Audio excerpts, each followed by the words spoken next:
thank you, all of our speakers. So we want to leave a little time for questions. Does anybody have any questions? Yes? I have a question about web apps versus native apps. If you could talk about how they decided whether to do your app as a web app or a native app. Sure, absolutely. Steve, you want to start with that one? Yeah, I can feel that. Yeah, I think there's a couple of things. Is it kind of depends on what the functionality is that you're trying to deliver. I think the thing about a web app is that it's going to require a web connection to pull content into the app on the device. Depending on where your users are, for example, we decided not to do that. When we launched our product, Wi-Fi wasn't quite as ubiquitous, neither was cell service. And I'll be honest, if you've ever been in the basement of a hospital, a lot of times the connectivity is terrible. And the other thing is a lot of medical institutions or government institutions, like a lot of our docs work in the military for the VA, things like that, they've got really tight restrictions on what can be downloaded off the web. So we really wanted something that was going to be native to the product. Now, we do certain things that update and do push notifications once they are connected to Wi-Fi or a mobile network, but the point was we wanted the content of the app downloadable onto the device so it was there locally. But again, it depends on kind of your audience and the functionality that you're trying to deliver. Web apps, the nice thing about that is you can have a database of content or other things sitting out on a cloud-based web server that the app pulls from, and so you can have a lot more robust content or a much larger library of content accessible through a web app than you can through necessarily a native app. I think it also has a lot to do with what channels you're distributing your content through. So the marketplace of the app stores are sales channels, and if you're looking to specifically gain revenue, and if you don't have a market yet, a lot of times that's exactly where you want to be. If you already have a lot of people on your website, especially if they're already coming there on your mobile website, then it's a great idea to be able to do an app, to be able to do a mobile website if you can. And I think a lot of that does come back to that question, especially as a technology guy. That the question for me is often, well, here's what I want to do. Can I do that on mobile, or can I not do it yet? Because oftentimes you'll rethink that question in just a matter of months or a matter of years. Yeah, and we've taken the approach that you have to do both. People prefer apps, and there's a lot you can do with an app, very specific to the user needs. And we're looking at the best practices and what are the attributes of an app that a user really wants. It's very easy to add a lot of bells and whistles that nobody's going to use, and it just adds cost and bother. To points that we were making earlier, you really need to think clearly about the design for the end user. Regarding the mobile web, we have websites, and because we're a member organization, we have a ton of stuff behind the firewall for the members, and we want to make it as easy as possible for them to come in and avail themselves of various benefits of membership, whether they're on their phone or their tablet or their computer. So at this point, we feel that we have to do both. We're measuring everything. We're watching very, very closely, and we're adjusting as we go. And this is going to continue to evolve, and so you just have to stay very close to it. Thank you.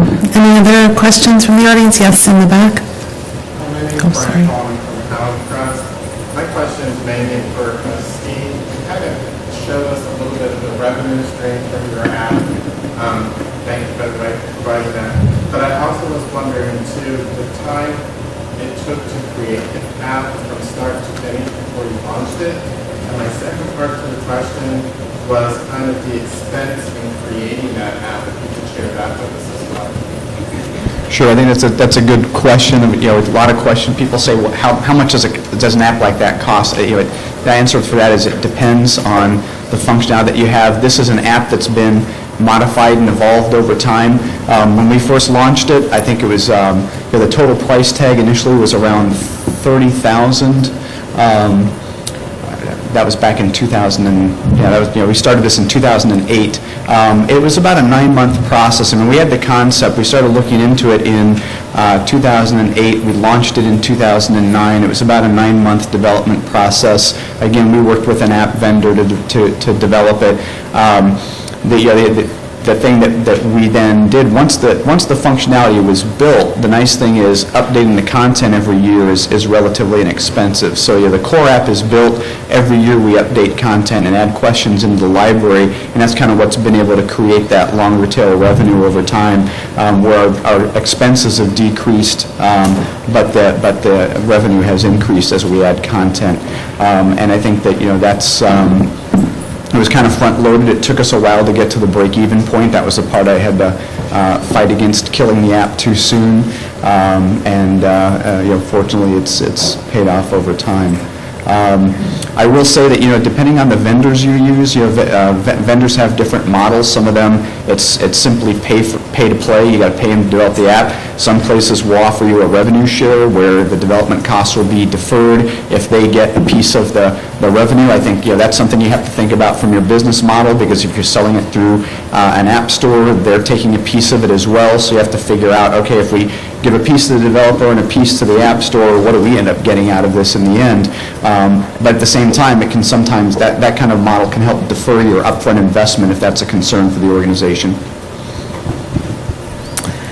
Okay, is there a question over here? And along that same line, my question was the income stream of the $130,000. How much of that was domestic and how much was international? And the first mover advantage that an organization like yours has, and how does that ripple through your foreign brothers and sister organizations that are very similar, and division of income that might... The revenue has been primarily U.S.-based, although the reason we launched an Android version of the app in March was because we realized that iPhone penetration isn't as heavy outside the U.S. That's something we're watching closely to see how the revenue from the Android device will pick up outside. We've also begun to actively market it a little bit more aggressively outside the U.S. now as well. We mainly were thinking of the initial core group as the U.S. test takers. But the interesting thing was, though, even after we launched it, we did see interest from certain countries. Korea, for example, for some reason was a high volume spot. We couldn't quite figure that out yet. We've been trying to figure out, do they have a similar test or board type of thing? Some countries have specialty board exams and some countries don't. So it kind of depends on that region, but right now it's been primarily U.S. And sorry, what was the second half of your question? I couldn't hear you. It's just what's the effect among sister or brother organizations around the world, right? You're maybe taking an income stream away from them. That's their problem, not ours. So, useless. No, I think from the standpoint of again, this is. There's not a lot of exam-based content in the sister societies that we have currently, although I anticipate many of them are probably scrambling to develop something similar once they see the success. I'm sure there'll be probably more competition, and that's okay because competition's healthy. Yes. Mike, you were talking in your presentation about sort of the VHS, Betamax, early wars, right? And now, for those of us who are into developing for mobile, obviously we've got not only iOS and Android, but Windows is coming up fast in the rear. And it's not only expensive, but it's complex. And I was wondering what the panel thinks about sort of the emerging trend in responsive mobile design, and whether that's going to, at some point, consolidate and have some of the same functionality that a native app has. I know this is kind of crystal ball stuff, but this is the stuff that's being implemented right now. Yeah, I think when you look at the evolution of this technology and the use cases, I think that's the direction it's going. People want it to be as simple as possible. They want everything at their fingertips with whatever device they have, and they want it to be easy, and high quality, so you've got that kind of an evolutionary track, I think. Where else to take that? What was the first part of your question again? There was something I wanted to say. Whether there's going to be a consolidation of platforms here, and we all may be doing 17 different interfaces. Yeah, okay, so because we monitor the operating system of the mobile devices that are coming into our site, and it's by far the majority are iOS. American physicians are using, we've got about 27,000 members in our society, and about a quarter are outside the U.S., and most of them are Android. And so we're the same way, that we can't ignore Android anymore. We've been doing an iOS tablet app for our journals that have been very successful and very popular, but you can't leave Android behind. As for Windows, I mean, you just have to look at the numbers. They're not there yet. Microsoft has missed a couple of boats, which I think surprised a lot of people over these years. But Google and Apple have hit some home runs. Microsoft has a long way to go if they're going to have the kind of numbers that would compel us to create a separate product for them, I'm afraid. There's a great XKCD webcomic in which someone is showing a phone charger and saying, why are there 17 different types of phone chargers? I should create a new one that'll work across all of them. And then there's on to the next window, and it says, now there are 18 types of phone chargers. So there's always this great idea that somebody's going to come up with that standardization. Even if Microsoft or another competitor comes up, I guess I'm skeptical that we're all going to be writing one set of code. Yeah. I think it does speak, though, to the increasing emergence of of mobile web. I think as we get better networks that are stronger with more ubiquitous connectivity, things like mobile web will probably become a larger piece of it than maybe the native apps. But I think the functionality sometimes of the native stuff is easier. It is fragmented. Know your audience, do the research, find out. You're going to have to find the sweet spot and maybe develop as those things change going forward. Well, people kind of, it's one of those things where you use what you have. I used to take the train into Philly, and I didn't have a Wi-Fi iPad, and I didn't have a Wi-Fi laptop, but I had an iPhone that was always on. And so I'm reading the Wall Street Journal and the New York Times on the way into the city.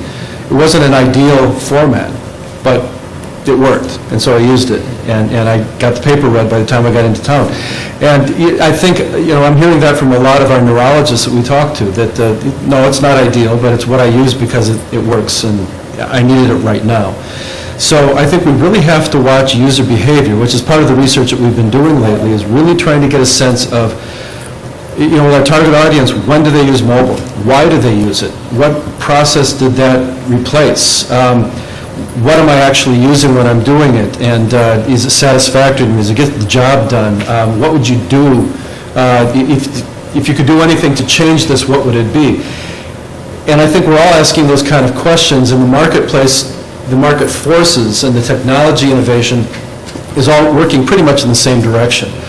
I think about Dr. McCoy, I think about the Star Trek guys, and they're walking around with their little, these little tablets that they had, but everything was there. Eventually, and you had big data that you were talking to up in the, in the ceiling. Somebody thought up that stuff a long time ago. It was science fiction, but that really tends to be the direction all this is going. I'm going to ask a question. We know that researchers love their PDF. It's come up a few times now in conversation. And I'm interested in terms of the active PDFs. Who will author these enhanced PDFs, and how much time and energy does it take, and is it worth it? Where's that coming from? I think we're aware that it's going to take a while before everyone is thinking outside the box and trying to build something that wouldn't necessarily fit on an 8.5 by 11. And again, that's not necessarily the end goal to have everyone doing that, but I think over time the hope is that we'll be able to kind of follow two paths. One, we'll be able to take data that we're already receiving as part of submission and use that to enhance the documents that we're putting out, so it won't require any extra work from the authors themselves. And in other cases, we'll want to work individually with authors to say, is there something unique we can put in here? We occasionally get some of these unique ideas for articles now and then, so we want to be able to standardize that ourselves and find a way to work it into our platform. And then over time, as people see what's possible, I think we'll be able to come up with even new interesting things and just restart the cycle.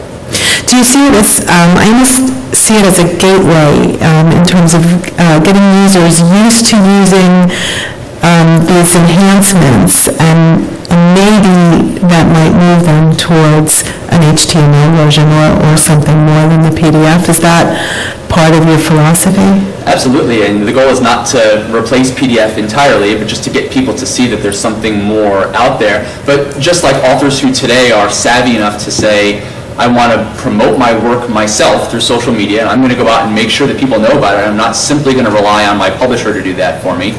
or my department or somebody else, there will be authors who will say, I'm going to do something unique with this article as a way to help not only people to understand it, but to learn about it. And there will be people out there who will look for that, and then it'll start to become something that more and more people do, and then it'll get back into the standard and the baseline. But I think there are a lot of examples of where people are starting to differentiate themselves, not just on the content of their work, but how they present it and how they tell their story. This is one more way to do it. Yeah, I would add to that, I keep using the word evolution today, I guess, but, you look at, have you heard of this movement called Beyond the PDF?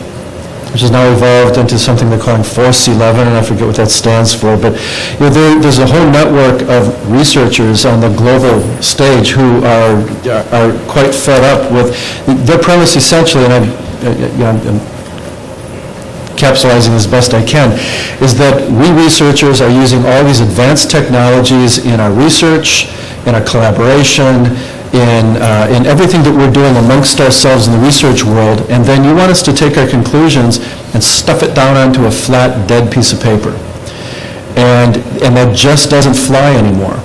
And so their premise is that we have to get beyond the PDF, that there has to, whether it's an active view or it's something else, I think that the needs of the researchers they're just saying, look, if I've got some big data thing back here, and I want to be able to demonstrate in real time that if you do this variable versus that variable, this happens, and it's a really big deal. What they're trying to say is we have to redefine publishing. We have to redefine the article, and for tenure, and for all those sort of things. So there are rules. There's bureaucratic, issues as well. But I keep coming back to the term evolution because I think the market forces will just continue to move these things in that direction. Where it lands, God only knows, but it's something that is happening from year to year, and it's going in that direction. Great, thank you. Anything else?